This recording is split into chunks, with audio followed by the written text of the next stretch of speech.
ఇరాన్లో ఎమర్జెన్సీ పరిస్థితులు అయితే నెలకొన్నాయి. అణు కేంద్రాల్లోని రేడియేషన్ లీక్ అయినట్టుగా కూడా సమాచారం అందుతుంది. ఒకవేళ నిజంగా రేడియేషన్ కనుక లీక్ అయితే పరిస్థితులు అయితే చేజారిపోయినట్టని చెప్పాలి. ఏదైతే ఇరాన్ వ్యాప్తంగా ఉన్న పలు అణు కేంద్రాల్లోని పలు ప్రాంతాల్లో కూడా రేడియేషన్ లీక్ అవుతున్నట్టు వార్తలు అయితే వస్తున్నాయి. ఒకవేళ రేడియేషన్ లీక్ అయితే కొన్ని వందల కిలోమీటర్ల వరకు కూడా ఆ ప్రాంతాలు అయితే పూర్తిగా దెబ్బతినే అవకాశం ఉంది. సో దీంతో మరింత ఉద్రిక్త పరిస్థితులు అయితే తలెత్తే అవకాశం అయితే కనిపిస్తుంది. అయితే ఇరాన్లోని ప్రధాన అణు కేంద్రాలు ఉన్న నంటాజ్, ఇస్ఫహాన్, ఫోర్డో పరిసరాల్లో కూడా ఇజ్రాయెల్ అమెరికా మిస్సైల్తో అటాక్ చేసింది. అయితే దాడులతో పూర్తిగా కూడా భవనాలు అయితే కుప్పకూలిపోయాయి.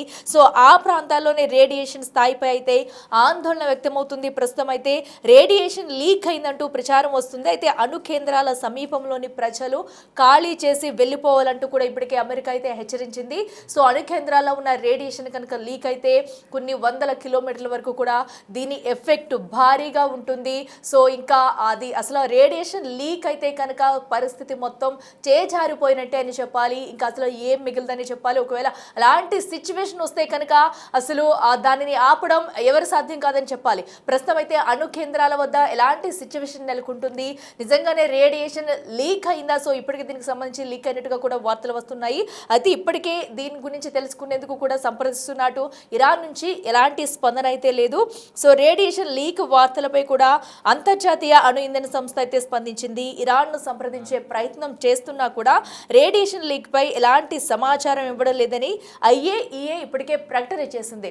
సో ఇప్పుడు కనుక అణు కేంద్రాల నుంచి రేడియేషన్ లీక్ అయితే పరిస్థితులు మరింత చేజారిపోయినట్టేనే చెప్పాలి. సో ఇప్పటికే ఇరాన్ చేస్తున్న యుద్ధానికి అటు డ్రోన్స్, మిస్సైల్తో కూడా గల్ఫ్ దేశాలపై కూడా అటు విరుచుకుపడుతుంది. దీంతో ప్రజలైతే సతమతమవుతున్నారు. సో ఏదైతే అమెరికా లక్ష్యంగా చేసుకుని కూడా ఈ దాడులు అయితే జరుపుతుంది. గల్ఫ్ ప్రాంతాలపై కూడా పెద్ద ఎత్తున అయితే దాడులు నిర్వహిస్తుంది. సో అయితే ఇప్పుడు అణు కేంద్రాల్లో ఉన్న రేడియేషన్ లీక్ అయిందంటూ కూడా వార్తలు జోరుగా వస్తున్నాయి. సో ఒకవేళ రేడియేషన్ లీక్ అయితే సిచ్యువేషన్ ఏంటనేది కూడా పలువురు అయితే భయభ్రాంతులకు గురవుతున్నారు. ఒకవేళ ఇప్పటికే ఆ చుట్టుపక్కల ప్రాంతాల్లో ఉన్న వారంతా కూడా ఇళ్లను ఖాళీ చేసి అక్కడ ఎవరు కూడా ప్రజలు ఎవరు ఉండొద్దు, మొత్తం ఖాళీ చేసి వెళ్ళిపోవాలంటూ కూడా అమెరికా అయితే హెచ్చరికలు జారీ చేస్తుంది. ఒకవేళ రేడియేషన్ లీక్ అయితే దానిని ఇంకా అరికట్టేందుకు కూడా సో ఎలాంటి అవకాశం ఉండదు, మొత్తం అంతా బ్లాస్ట్ అయిపోవాల్సిన పరిస్థితి ఉంటుంది. సో అయితే ఒకవేళ దీనిపై ఇప్పుడు ఇరాన్ స్పందించే వరకు కూడా అక్కడ సిచ్యువేషన్ ఏంటనేది కూడా ఎంత మొత్తంలో ఏ ప్రాంతాల్లో ఈ రేడియేషన్ ప్రభావం ఉంది, ఎక్కడెక్కడ లీక్ అవుతుంది, నిజంగానే ఒకవేళ పెద్ద ఎత్తున లీక్ అవుతే పరిస్థితి ఏంటనేది కూడా ప్రస్తుతం అయితే ఎవరికి అంతుపట్టడం లేదు. సో ఎందుకంటే ఇప్పటికే అంతర్జాతీయ అణు ఇంధన సంస్థ అయితే ఇరాన్ను సంప్రదించేందుకైతే ప్రయత్నం చేస్తున్నా కూడా ఇరాన్ నుంచి ఎలాంటి స్పందన లేదంటూ కూడా IAEA ప్రకటన అయితే జారీ చేసింది. మరి ఇరాన్ స్పందిస్తుందా లేదా, ప్రస్తుతం ఏంటి, అటు అణు కేంద్రాల వద్ద సిచ్యువేషన్ ఎలా ఉందనేది కూడా ఉత్కంఠగా బాధితంగా మారిందని చెప్పాలి. ప్రస్తుతం అయితే ఇరాన్ వ్యాప్తంగా పలు ప్రాంతాల్లో ఎమర్జెన్సీ పరిస్థితులు అయితే నెలకొనే చెప్పాలి. ప్రధానంగా నంటాజ్, ఇస్ఫహాన్, ఫోర్డో పరిసరాల్లో కూడా అణు కేంద్రాల్లో సో ప్రజలైతే జాగ్రత్తగా ఉండాలి, మొత్తం అందరూ కూడా ఖాళీ చేసి వెళ్ళిపోవాలంటే అయితే ఒక పక్కన అమెరికా హెచ్చరికలు జారీ చేస్తుంది. ఇక మరింత సమాచారం అందించేందుకు మా అసిస్టెంట్ ఎడిటర్ రామ్ దాస్ అందుబాటులో ఉన్నారు. రామ్ దాస్, ఒకవేళ ఆ రేడియేషన్ కనుక లీక్ అయితే ఆ ప్రాంతాల్లో ప్రస్తుతం పరిస్థితులు ఎలా ఉంటాయనుకోవచ్చు? ఎందుకంటే ఇప్పటికి అందరినీ ఖాళీ చేయాలని కూడా అమెరికా అయితే హెచ్చరిస్తుంది. ఒక పక్కన అయితే ఇరాన్ నుంచి ఎలాంటి స్పందన లేదు. ఏంటి అక్కడ తాజా సిచ్యువేషన్? మనకు తెలిసిందే, ఇస్ఫహాన్, నతాంజో, ఫోర్డో న్యూక్లియర్ సెంట్రిఫ్యూజ్లపై అప్పుడు దాడి జరిగినప్పుడు కూడా B2 బాంబర్లు భీకరంగా అటాక్ చేశాయి. అప్పుడు కూడా యురేనియం లీకేజ్ అయిందంటూ కూడా వచ్చిన వార్తల నేపథ్యంలో ఆ ప్రాంతం అంతా కూడా అలర్ట్ చేసిన పరిస్థితి. అలాగే ఇంటర్నేషనల్ ఆటమిక్ ఎనర్జీ ఏజెన్సీ ఏదైతే ఉందో IAEA వియన్నా కేంద్రంగా జరుగుతున్నటువంటి అణ్వస్త్రానికి సంబంధించినటువంటి ఏదైతే నిరాయుధీకరణ సంస్థ ఉందో అది చాలా తీవ్రమైన ఆందోళన వ్యక్తం చేసిన పరిస్థితి కనబడింది. కానీ అప్పుడు ఎక్కడ లీకేజ్ జరగలేదంటూ వార్తలు వచ్చాయి. ఇరాన్ కూడా దాన్ని సమర్థించుకుంది. కానీ ఇప్పుడు తాజాగా జరిగిన దాడుల నేపథ్యంలో ఇప్పుడు అణు కేంద్రంపై అమెరికా, ఇజ్రాయెల్ అటాక్ చేశాయంటూ ఇరాన్ రాయబారి ఆరోపిస్తున్నారు. దీనికి సంబంధించి ఇప్పటికైతే ఈ IAEA వాచ్ డాగ్ ఇట్లాంటి క్లారిటీ ఇవ్వట్లేదు. ముఖ్యంగా అణు కేంద్రాలపై ఇరాన్ దాడి చేసినట్టు చెప్తున్నటువంటి ఆరోపణలకు సంబంధించి ఐక్యరాజ్య సమితి సంబంధించినటువంటి అణు నిఘా సంస్థ ఎక్కడ ఈ దాడులు జరిగినట్టుగా, ఎలాంటి దెబ్బతిన్నట్టుగా ఆధారాలు ఇవ్వని అయితే చెప్తున్నప్పటికీ కూడా ప్రధానంగా ఆ ప్రాంతాలను ఖాళీ చేయాల్సిందిగా హెచ్చరికలు అయితే జారీ చేస్తున్న నేపథ్యం మనకు కనబడుతోంది. ఎందుకంటే ఇక్కడ కువైట్ కూడా అదే చెప్తోంది. ప్రధానంగా అమెరికన్ అలాగే ఇజ్రాయెల్ ఈ రెండు కలిపి ఇరాన్ యొక్కటువంటి న్యూక్లియర్ సెంటర్స్ పై అటాక్ చేసినట్టుగా కూడా చెప్తున్న పరిస్థితి కనబడుతుంది. అంటే ప్రధానంగా ఆ ప్రాంతాల్లో న్యూక్లియర్ అటమిక్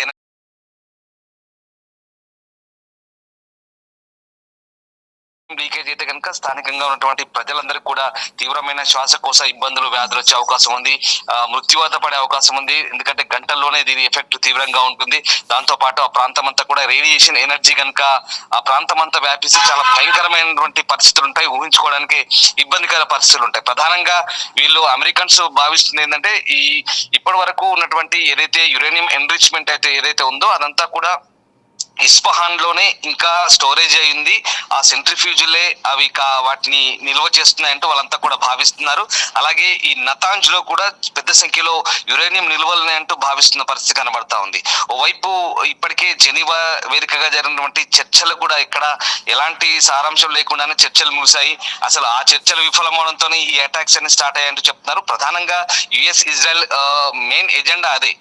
ఓవరాల్ గా మొదటి నుంచి కూడా వాళ్ళు అడుగుతుంది ఇదే, యురేనియం ఎన్రిచ్మెంట్ ఆపాలి, దాంతో పాటు మిసైల్స్ మేకింగ్ ఏదైతే ఉందో అది తగ్గించుకోవాలి, దాంతో పాటు ఫ్రాక్సీలకి మీరు ఏదైతే ఆయుధాలు డబ్బు సరఫరా చేస్తున్నారో దాని అంతటి కూడా నిలిపేయాలని చెప్పింది. కానీ ఎక్కడ వీటికి ఇరాన్ తగ్గలే. దీంతో ఇజ్రాయెల్ అమెరికా జాయింట్ అటాక్స్ మొదలు పెట్టాయి. ఆ స్ట్రైక్స్ మొదలు పెట్టిన తర్వాత భారీ స్థాయిలో ఎంత పెద్ద విధ్వంసం చెలరేగుతుందో గత 48 గంటలుగా మనం అందరం చూస్తూనే ఉన్నాం. కానీ ఇప్పుడు తాజాగా అందరి దృష్టి కూడా ఈ న్యూక్లియర్ సెంటర్ల పైనే ఉంది. న్యూక్లియర్ సెంటర్ల నుంచి కనుక యురేనియం కనుక లీకేజ్ అయితే కనుక ఏంది పరిస్థితి అనేది ఆ చుట్టుపక్కల ప్రాంతాల ప్రజలను ఖాళీ చేయమంటూ ఎవాక్యుయేట్ చేయమంటూ ఇప్పటికే కొన్ని సంస్థలు హెచ్చరిస్తున్న పరిస్థితి కనబడుతుంది. ఒకవేళ అనుకోని ఏదైనా జరిగితే గనక పెను విధ్వంసం ఉంటుందనే ఒక భయాందోళన అయితే ప్రస్తుతం వ్యక్తమవుతున్న పరిస్థితి కనబడుతోంది. అంతర్జాతీయ అణుశక్తి సంస్థ ఇరాన్ రాయబారి ఇచ్చినటువంటి ఆరోపణలు అయితే ప్రస్తుతం ఖండిస్తున్నప్పటికీ కూడా ఎక్కడ వాళ్ళని తనిఖీలకు మొదటి నుంచి కూడా అనుమతించలేదు. ఏదైతే వాచ్ డాగ్ ఉందో వాచ్ డాగ్ మేము తనిఖీలు చేస్తాం, మీ దగ్గర అసలు పరిస్థితి ఏంటి, మరి ఎంత ఆరోపణలు వస్తుంది పెద్ద ఎత్తున మీ దేశం పైకి ఒక రకమైనటువంటి అటాక్ చేసే పరిస్థితులు అయినప్పుడు కూడా మొదటి నుంచి కూడా వాళ్ళు అనుమతించలేదు. ఆ మొండి వైఖరి, ఇరాన్ యొక్క మొండి వైఖరి ఇప్పుడు ఇంత దాకా పరిస్థితి తీసుకొచ్చిందనే దానికి చాలా క్లియర్ గా అర్థమవుతుంది. సో మొత్తం మీద ఇప్పుడు ఐఏఏ డైరెక్టర్ జనరల్ రాఫెల్ గ్రాస్పీ చెప్తున్న అంశాల ప్రకారం 35 మంది సభ్యుల బోర్డ్ ఆఫ్ గవర్నర్లకు ఈ ఏదైనా న్యూక్లియర్ సంబంధించిన సైట్లు దెబ్బతిన్నాయా లేదా అనే అంశం సంబంధించి ఇప్పటి వరకు అయితే ఎట్లాంటి క్లారిటీ లేదని చెప్తున్నారు. సో మొత్తం మీద ఇప్పటి వరకు ఇరాన్ అణు నియంత్రణ అధికారులతో సంబంధాలు కూడా ఇంకా వాళ్ళ కాంటాక్ట్ లోకి రావడం లేదు.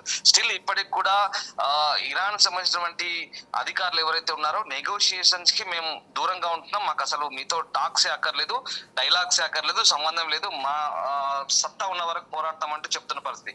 ఇరాన్ మొండి వైఖరి అంటే తెగేదాకా లాగుదాం, ఎంతకైనా సరైనట్టుగా చర్చలకు ససేమిరా అంటున్నారు. దాంతో పరిస్థితి చేదాటిపోతున్న పరిస్థితి.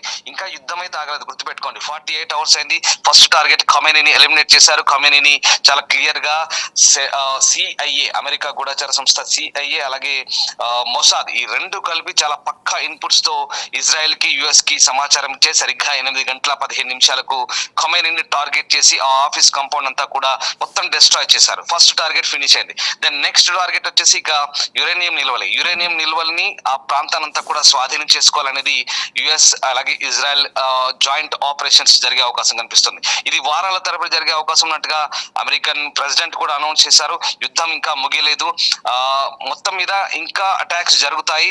ఆ యురేనియం కేంద్రాలని ఆ నిల్వ ప్రాంతాలు ఏవైతే ఉన్నాయో వాటన్నిటి కూడా స్వాధీనం చేసుకునే దిశగానే నెక్స్ట్ ఈ అటాక్స్ ఉండే అవకాశం కనిపిస్తుంది. దాంతో పాటు ఇంకా వీళ్ళు కూడా రిటాలియేషన్ స్ట్రైక్స్ చేస్తున్నారు. ఇరాన్ వైపు నుంచి సత్తా ఉన్నంత వరకు పోరాడతాం అంటున్నారు. కానీ కేవలం ఇప్పుడు ఇరాన్ దగ్గర ఉన్నటువంటి పరిస్థితి లేదంటే మిసైల్స్ మాత్రమే ప్రయోగించగలిగే సత్తా ఉంది. ఎక్కడ ఐఆర్జీసీ కమాండ్ సెంటర్లన్నీ కూడా ధ్వంసమయ్యాయి, ఇరాన్ నావల్ బేసెస్ ధ్వంసమయ్యాయి, అలాగే ఇరాన్ వైపు నుంచి ఏదైతే ఎయిర్ బేసెస్ ఉన్నాయో అవన్నీ కూడా ధ్వంసమయ్యాయి. దాదాపు 48 మంది సీనియర్ కమాండర్లంతా కూడా మృత్యువాత పడ్డారు. దాంతో పాటు వందలాది వాళ్ళ బ్రిగేడ్ ఆఫీసర్స్ కావచ్చు, అలాగే వాళ్ళ స్థావరాలు కావచ్చు, ఇవన్నీ కూడా విధ్వంసమైన పరిస్థితి. ప్రస్తుతం ఎక్కడ ఇరాన్ కేవలం మిసైల్ ప్రయోగించడానికే పరిమితమైన పరిస్థితి, కానీ ఎక్కడ ఇంకా గట్టిపోటు ఇచ్చే పరిస్థితి లేదు. బట్ దాంతో పాటు డ్రోన్లు మిసైల్ ని ఇటు గల్ఫ్ కంట్రీస్ అన్నింటినీ కూడా వెస్ట్ ఏషియా అంతా కూడా వాళ్ళు అటాక్స్ చేస్తున్న పరిస్థితి కనబడుతుంది. ఒకవేళ పరిస్థితి చేదాటితే ఇరాన్ కనుక ఖచ్చితంగా మరొక వారం రోజులు కనుక గడిస్తే కనుక చేతులెత్తేసే పరిస్థితి ఖచ్చితంగా ఉండే అవకాశం అయితే కనిపిస్తుంది. సో యుద్ధం అయితే కంటిన్యూగా జరిగే ఛాన్స్ ఉంది. ఇందులో భాగంగానే ఈ న్యూక్లియర్ సైట్స్ ఏవైతే ఉన్నాయో ఆ సైట్స్ సంబంధించి ఇప్పుడు ప్రపంచవ్యాప్తంగా ఆందోళన కొనసాగుతున్న పరిస్థితి కనబడుతుంది. ప్రధానంగా ఇరాన్ సరిహద్దు దేశాలు ఇప్పటి వరకు సాధారణ నేపథ్య స్థాయిల కంటేనే రేడియేషన్ స్థాయిలు ఎక్కువగా ఉన్నట్లుగా గుర్తించినట్టుగానైతే ఎక్కడ దాఖలాలు అయితే కనబడలేదు. కానీ ఆందోళన అయితే వ్యక్తమవుతుంది. ఒకవేళ రేడియేషన్స్ కనుక తీవ్రమైతే కనుక లీకేజ్ పెరిగితే కనుక ఖచ్చితంగా ఆ పరిస్థితులు చాలా దారుణంగా ఉంటాయి. అంచనాకు భిన్నంగా అందుకోలేని పరిస్థితిగా అయితే ఉంటుంది. సో ఇప్పటికైతే ఆందోళనకరంగా ఉంది. ప్రధాన నగరాల కంటే పెద్దవి లేదా చిన్న చిన్న ప్రాంతాలను ఖాళీ చేయాల్సిన అవసరం సహా తీవ్రమైన పరిణామాలతో కూడినటువంటి రేడియోలాజికల్ విడుదల కూడా ఇంకా ఎవరు తోచిపుచ్చట్లేదు. ఎందుకంటే అట్ ఎనీ కాస్ట్ B2 బాంబర్లతో అప్పుడు పూర్తిగా గ్రౌండ్ డ్రిల్లింగ్ కూడా చేశారు. మీకు తెలిసిందే ఆ B2 బాంబర్లు అన్ని కూడా ఇస్ఫహాన్, నతాంజ్ ఫోటో సెంటర్లపై కంప్లీట్ గా డ్రిల్లింగ్ చేసినప్పటికీ కూడా వాటిని డిస్ట్రాయ్ చేసామని చెప్పినప్పుడు కూడా అప్పటికే ఇరాన్ అక్కడి నుంచి వాటిని ఖాళీ చేసి సురక్షిత ప్రాంతాలకు తీసుకెళ్లారు. కానీ ఇప్పుడు సేఫెస్ట్ ప్రాంతం ఏది, అసలు ఎక్కడ దాచిపెట్టారు, ఆ యురేనియం అంతా ఎక్కడ ఉంది ఏంటి అనే విషయాలు కూడా ఇప్పటి వరకు మొసాద్ కానీ CIA కానీ కంప్లీట్ గా గ్రౌండ్ లెవెల్లో క్షుణ్ణంగా అధ్యయనం చేసి ఇచ్చినటువంటి ఇన్పుట్స్ ఆధారంగా ఇప్పుడు పక్కా సమాచారంతో US అండ్ ఇజ్రాయెల్ అటాక్ చేసే అవకాశం ఉంది. వాళ్ళకి ఫ్రాన్స్ తోడే అవకాశం ఉంది, వాళ్ళకి బ్రిటన్ తోడయ్యే అవకాశం కనిపిస్తుంది. పశ్చిమ దేశాలని కొన్ని దేశాలు, ఈ దేశాలకు కనుక సహకరిస్తే ఇరాన్ అంతా కూడా డ్రిల్లింగ్ చేసే అవకాశం ఉంది. గ్రౌండ్ లెవెల్లో కంప్లీట్ గా జల్లెడ పట్టి ఇరాన్ అణ్వాయుధాలను ఎక్కడున్నా పట్టుకొని ఇరాన్ నాయకత్వాన్ని, ఆ రెజీమ్ని అంతా కూడా పూర్తిగా నిర్మూలించి ఇరాన్ లో కొత్త పరిపాలన ఏర్పాటు చేసే దిశగా ఇంకా కొన్ని వారాల పాటు అయినా సరే యుద్ధం చేస్తామంటూ అమెరికా, ఇజ్రాయెల్ హెచ్చరిస్తున్న నేపథ్యంలో ఇప్పుడు ఈ న్యూక్లియర్ లీకేజ్లకు సంబంధించి అయితే ఆందోళన వ్యక్తమవుతుంది. ఇంకా పూర్తి స్థాయి క్లారిటీ అయితే రాలేదు, చూడాలి. మరి ఇక ఇప్పటికైతే చుట్టుపక్కల ప్రాంతాలన్నీ కూడా ఎవాక్యుయేట్ చేయమని చెప్తున్నారు, ఖాళీ చేయమని చెప్తున్నారు. ఎందుకంటే ముందస్తు జాగ్రత్త చర్య కనుక లీకేజీలు కనుక జరిగితే ఊహించని రీతిలో పరిణామాలు ఉంటాయి. కాబట్టి ప్రస్తుతానికైతే హెచ్చరికలు అయితే జారీ కొనసాగుతుంది. రామదాస్, అంటే అణు కేంద్రాలనే ప్రధానంగా టార్గెట్ చేశారు అనుకోవచ్చా? ఎందుకంటే ఇప్పటివరకు అటు ఇరాన్ కూడా దీనిపై ఎలాంటి స్పందన లేదంటూ కూడా చెప్పుకొస్తున్నారు. మరి ఇరాన్ ఏమైనా దీనిపై స్పందించే ఛాన్స్ ఉంటుంది అనుకోవచ్చు? ఇరాన్ వైపు నుంచి ఇప్పటికైతే నెగోషియేషన్స్ కి మేము దూరంగానే ఉంటాం. మేము ఎట్టి పరిస్థితుల్లో అమెరికాతో కానీ అలాగే ఇజ్రాయెల్ తో కానీ చర్చలకు సంసిద్ధంగా లేమంటూ వాళ్ళు మొండి వైఖరి ప్రదర్శిస్తున్న పరిస్థితి కనబడుతుంది. దీంతో ఇది పరిస్థితి చాలా పట్టు విడుపులకు వెళ్తోంది. అంటే ఎక్కడైనా కూడా వాళ్ళు ఒకవేళ చర్చలు కనుక జరిగితే ఇప్పటికైనా మేము ఆయుధాలు వదిలి వస్తే కనుక మిమ్మల్ని అందరినీ సేఫ్ గా ఉంచుతాం, సురక్షితంగా ఉంచుతాం, మీకు రక్షణ కల్పిస్తామంటూ అమెరికా అనౌన్స్ చేస్తుంది. కానీ ఎక్కడ ఇరాన్ సంబంధించిన IRGC కావచ్చు, అలాగే మిలిటరీ బ్యూరో కావచ్చు, ఎక్కడ దీనికి అంగీకరించట్లేదు. పైగా ఎంతకైనా ఇక తెగేదాకా లాగుతాం, పోరాడతాం అన్నట్టు పరిస్థితిలోనే ఉంది. సో దాంతో ఇప్పుడున్నటువంటి సిచ్యువేషన్ లో ఇరాన్ చర్చలకు వచ్చే అవకాశం లేదు. అంతకు మించి అసలు అణ్వాయుధాల వ్యవస్థకు సంబంధించినటువంటి ఏ అంశాన్నైనా పూర్తి స్థాయిలో వాళ్ళు విడమర్చి చెప్పట్లేదు. ఒకవేళ చెప్తే కనుక ఈ పరిస్థితి ఇంత దాకా వచ్చేది కాదు. జెనీవాలో కానీ వియన్నాలో కానీ జరిగినటువంటి చర్చలు ఏవైతే అసంపూర్తిగా ముగియడంతోనే ఇప్పుడు ఈ పరిస్థితులు ఇంత దాకా వచ్చేది మనకు చాలా క్లియర్ గా అర్థమవుతుంది. సో ఆ రకంగా ప్రస్తుతం ఉన్నటువంటి పరిస్థితుల్లో అంటే మనకు అంతర్జాతీయ నివేదికల ఆధారంగా అందుతున్నటువంటి సమాచారం ప్రకారం ఇప్పటికైతే ఎక్కడ డైలాగ్స్ కానీ టాక్స్ కానీ వీళ్ళు ముందుకు రాని పరిస్థితి కనబడుతుంది. సో దీంతో ఇక ఈ అణ్వాయుధాలకు సంబంధించినటువంటి నెక్స్ట్ టార్గెట్ US, ఇజ్రాయెల్ ప్రధానంగా ఆ టార్గెట్ గానే అడుగులు ముందు వేసే అవకాశం కనిపిస్తుంది. ఇప్పటికైతే క్యాపిటల్ టెహ్రాన్ అంతా కూడా కంప్లీట్ గా వందలాది బాంబింగ్ అంటే వైపు మిసైల్స్ ప్రయోగిస్తుంది. టెహ్రాన్ అంతటా కూడా మొత్తం విధ్వంసాన్ని సృష్టించింది. దాంతో పాటు సదరన్ ఇరాన్ కావచ్చు, అలాగే వెస్ట్ ఇరాన్ కావచ్చు, ఈ ప్రాంతాలన్నీ కూడా పూర్తిగా దెబ్బతిన్న పరిస్థితి కనబడుతుంది. ఇక నెక్స్ట్ మిగిలింది ఏంటంటే ఈ కొన్ని నగరాలు ఉంటాయి, షిరాజ్ కావచ్చు, ఇస్ఫహాన్ కావచ్చు, అలాగే ఈ ప్రాంతాల్లో ఫోర్డో, ఈ ప్రాంతాల్లో ఎక్కడెక్కడైతే ఉన్నాయో ఆ ఖాళీ ప్రదేశాలు లేదా నిర్మానుష్య ప్రదేశాలు ఏవైతే లేదా ఏవైనా సీక్రెట్ డెన్ ఏవైతే ఉన్నాయో ఆ డెన్ల మీద ఖచ్చితంగా అటాక్ చేసే అవకాశం కనిపిస్తుంది.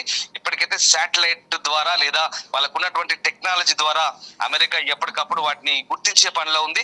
సో ఇరాన్ వైపు నుంచి ఎట్లాంటి లీకేజెస్ అయితే లేవు. అండ్ అంతకు మించి ఎక్కడ ఇరాన్ వాళ్ళు తగ్గినట్టుగా కనిపించట్లేదు. ఆ పరిస్థితులు ఇప్పుడు ఇంత దాకా దారితీసాయని తెలుస్తోంది. ఇంకా చూడాలి మరి ముందు రోజుల్లో ఇరాన్ ఎక్కడైనా మన చర్చలకు అనుకూలంగా మేము ఒక మెట్టు దిగొస్తాం అనుకుంటే గనక మీరు అలాగే దిగొస్తేనే అది మీ వైపు నుంచి వస్తేనే బెటర్ అంటూ ప్రెసిడెంట్ ట్రంప్ అయితే హెచ్చరిస్తున్న పరిస్థితి కనబడుతుంది. ఒకవేళ అలా రాకపోతే కనుక పరిస్థితి ఎక్కడ దాకా వెళ్తుందని మాత్రం మనం ఇంకా ఊహించలేని సిచ్యువేషన్ లో ఉండబోతోంది. Okay, right Ramdas, thank you.